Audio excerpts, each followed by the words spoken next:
Welcome back everybody. Quick spoiler warning for those of you who have not yet seen The Last Jedi, and also for those of you who do not want the deleted scenes that will eventually be released ruined.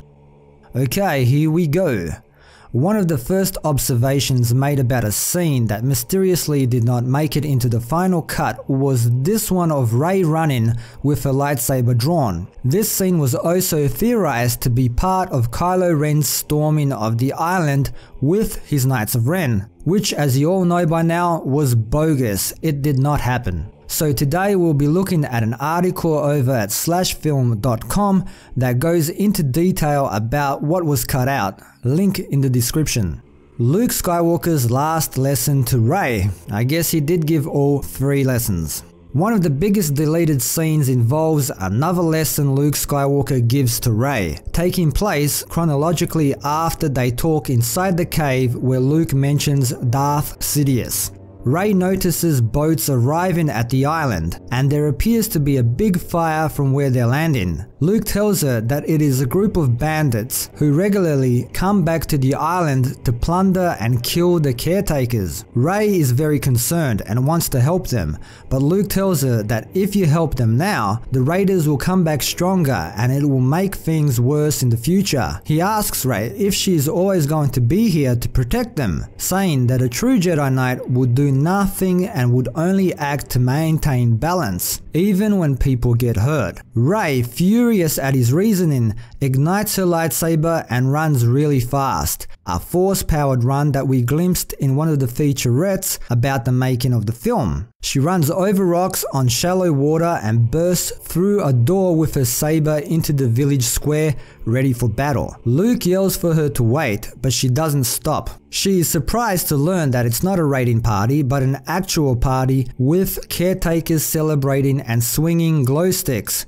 I guess it's a rave party? This piece of concept art from the art of Star Wars, The Last Jedi, shows what the scene looks like. The caretakers all stop and look at Rey, confused. One of the caretakers motions her glow stick and Rey swings her lightsaber, imitating her movements and sighs. The caretakers resume partying. Rey spots Chewbacca sitting at the party with a bunch of porgs and R2-D2, wearing a festive necklace. Seriously, Rey says to Chewie before storming out to find Luke. Rey is mad that Luke lied to her and she confronts him. He admits that he's sorry, but that she ran so fast and he couldn't stop her. Rey says that she thought they were in danger and tried to do something. Luke responds, seriously this time. That's exactly what the Resistance needs, not some old husk of a failed religion. He was again trying to teach her a lesson. Rey cries, explaining that her real friends are really dying, and that old legend of Luke Skywalker that you hate so much, I believed in it. Luke is in shock. He realizes that he pushed her too far. Rey tells him she was wrong about believing in him and storms away. The scene gave a further motive for Rey to want to leave the island. The caretaker party joke apparently wasn't very funny, but the real reason the scene apparently didn't make the final cut is that Luke ended up coming off like an even bigger asshole. Even though the basic details were approved by the Lucasfilm story group, it somehow didn't feel authentic to the Jedi Code. Okay, moving on to everybody's favorite story arc in the movie, Kanto Bites. We originally saw more creatures leaving their vehicles with valets. Creature design head Neil Scanlon told us they created upwards of 85 practical creatures for that sequence, but that we might not see them all, and some of these creatures fell victim to this cut. There were a lot of creature extras that didn't make the film, but don't worry, they may have been reused for Solo, a Star Wars story. Originally, the film spent some more time clarifying the dynamic between Rey and Finn, and further setting up Rose's crush on the Resistance hero. Rose chastises Finn for pining for Rey, which Finn quickly denies, claiming that he was raised to fight and that he finally found something to fight for in his friend Rey. Whatever, responds Rose with a hint of jealousy. The scene where Finn looks over the Kanto Bites racetrack while Rose recounts her childhood was reshot to include the broom kid, or broom boy, from the ending of the movie, establishing him on the field with his alien owner.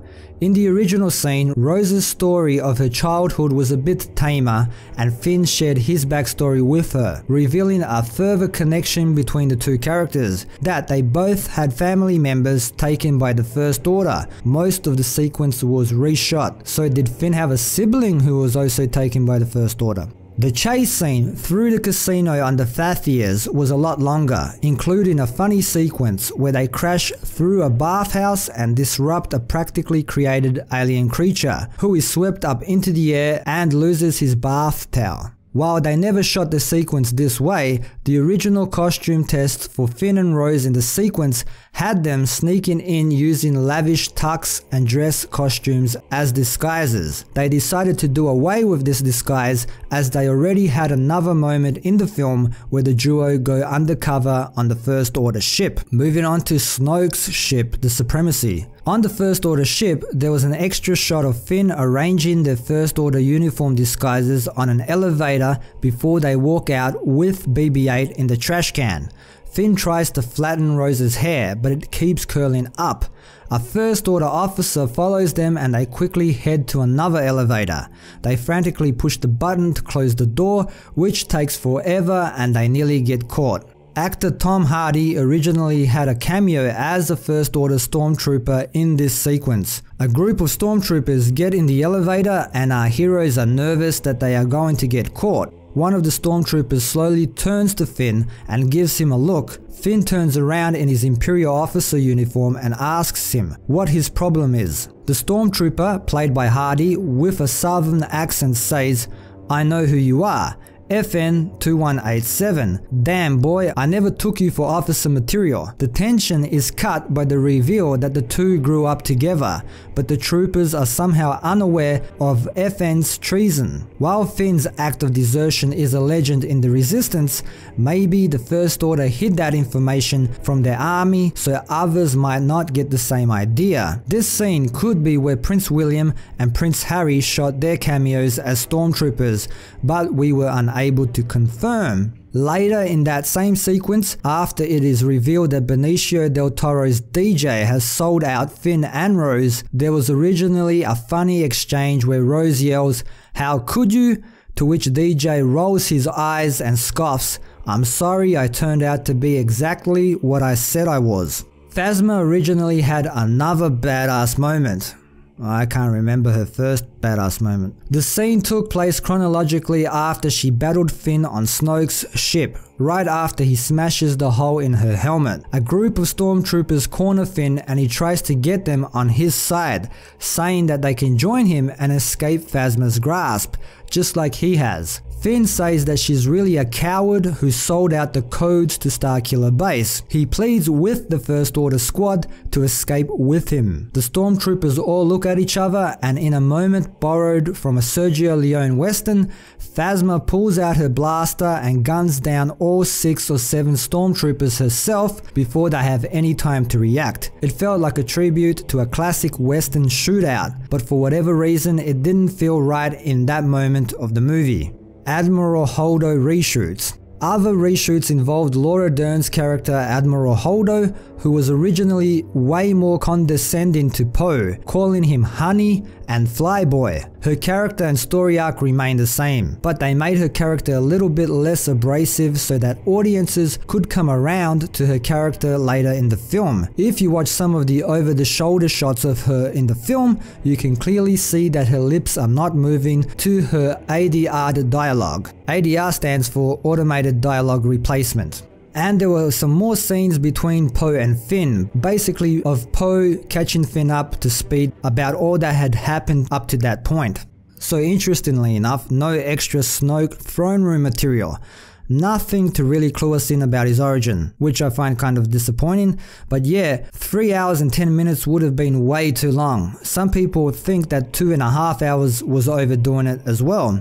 So I'm not sure how much these scenes would have added to the story or if it would have helped or detracted from the final product. I'd like to hear your thoughts. Leave your comments down below. To stay updated with this channel, hit that notification bell.